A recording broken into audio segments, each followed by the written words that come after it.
Okay, so this is a game that came out almost a decade ago, and we're going to be celebrating the 10th anniversary of The Legend of Zelda: Link Between Worlds in November of 2023. And it's very hard to believe this game came out almost a decade ago, mainly because the 3DS was not really. I mean, the 3DS doesn't feel too old. I mean, it came out right before the well, not right before, but I'd say like a few years before the Switch console came out.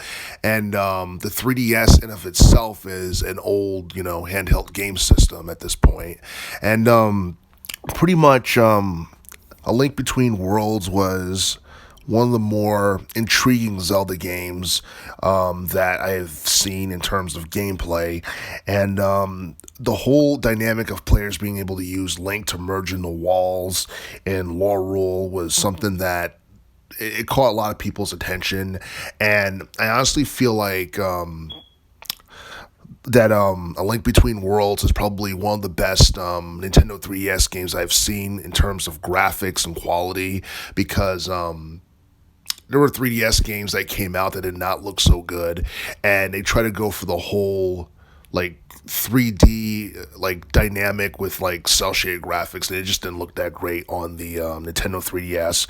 But this game was one that actually did pretty good in sales. I believe it managed to reach over 4.4 million in relation to sales, but compared to other top selling Zelda games, A Link Between Worlds actually did like poorly because you look at some of the best-selling Zelda games of all time.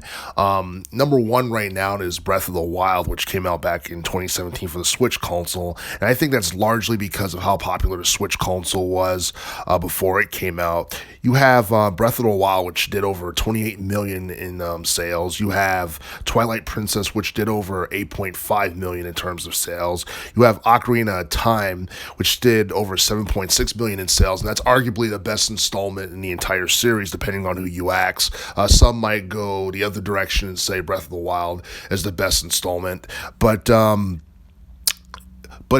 popular as A Link Between Worlds was when it came out, it wasn't even in the top 10 best-selling Nintendo 3DS games that came out. But for the most part, there were a lot of other games that were more intriguing and caught more people's attention on the 3DS. Back in the teens decade, you had Mario Kart 7, which was the best-selling 3DS game for its time, and then you had Pokemon Sun and Moon, Pokemon X and Y. When it comes down to any type of handheld Nintendo game systems, it seems like Pokemon overshadows almost everything, and even Mario games at time.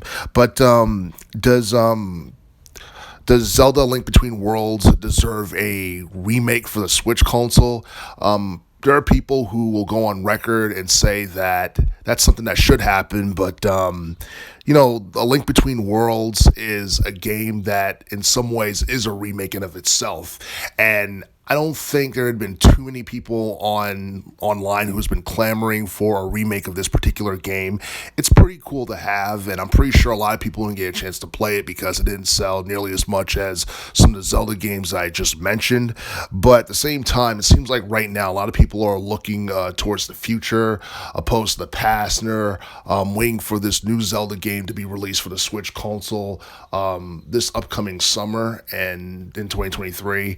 And I do feel like 3D Zelda games in this day and age appeal more to I guess like Zelda fans and just casuals in general, because even though Zelda started off as a 2D video game, it seemed like the 3D installments have only gotten better in terms of age and in terms of time. It seems like Nintendo always finds ways to outdo themselves with each Zelda installment.